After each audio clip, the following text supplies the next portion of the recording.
So based on this, I have to specify a arm_num class giving details of the constructor, int SUMPOW function and void Armstrong function, and I have to define a main method to create an object and call functions according to the task. So firstly, I'll create a package. I'll write package import java.util.star. In place of scanner, you will write *, okay? Then you will declare a class arm_num. Then you will declare two instance member, that is n and l. N to store original number, L to find the length of a number, like 371 I have written. So 371 will be stored in n, and length of this number is 3, because how many digits are there? 1, 2, 3. Now I declare a constructor called arm_num. Why? Because constructor is a function. Constructor is a function having same name as that of class name. Fine. So what is the use of constructor? To initialize the data member. So I'll initialize n with nn and l with 0. Means length, firstly initially I am taking length 0 and nn is a number.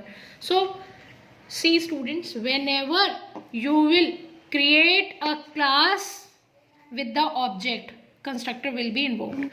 To invoke this type of constructor is actually parameterized constructor, because in the argument list there is a parameter.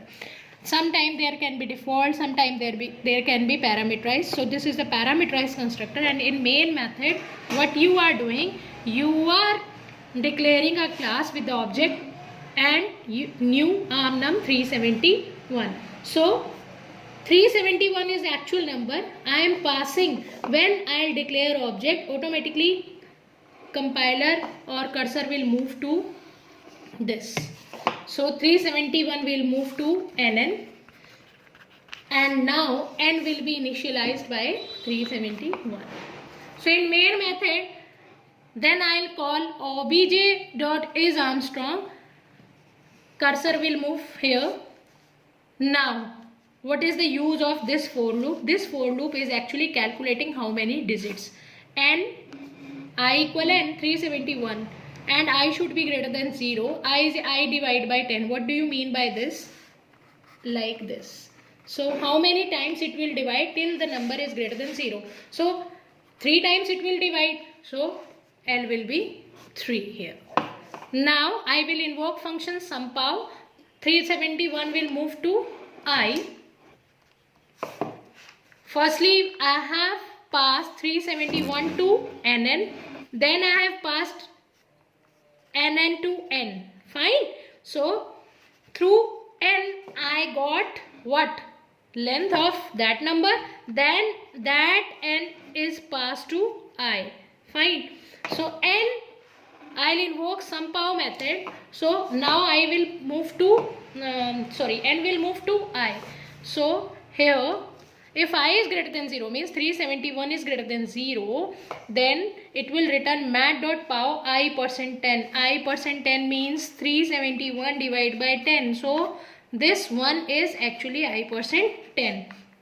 And this 37 is actually I divided by 10, because through modulus operator we are getting remainder, and through divide operator we are getting quotient. So 1, 3, that is L is 3 na. So firstly I am getting 1 raised to power 3, and plus SUMPOW I divided by 10 means 37.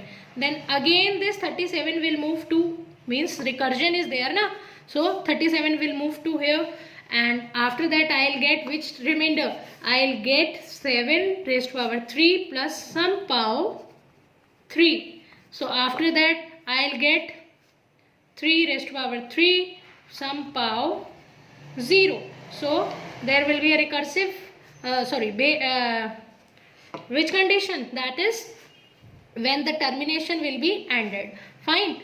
So after that it will give that sum. Fine. Return sum, and that sum it will be stored in sum. If that sum is actually equal to original number, then that number is Armstrong, and otherwise that will not Armstrong number. And see here, some power 0, that case is actually the base case when the termination will be ended. So this was your program.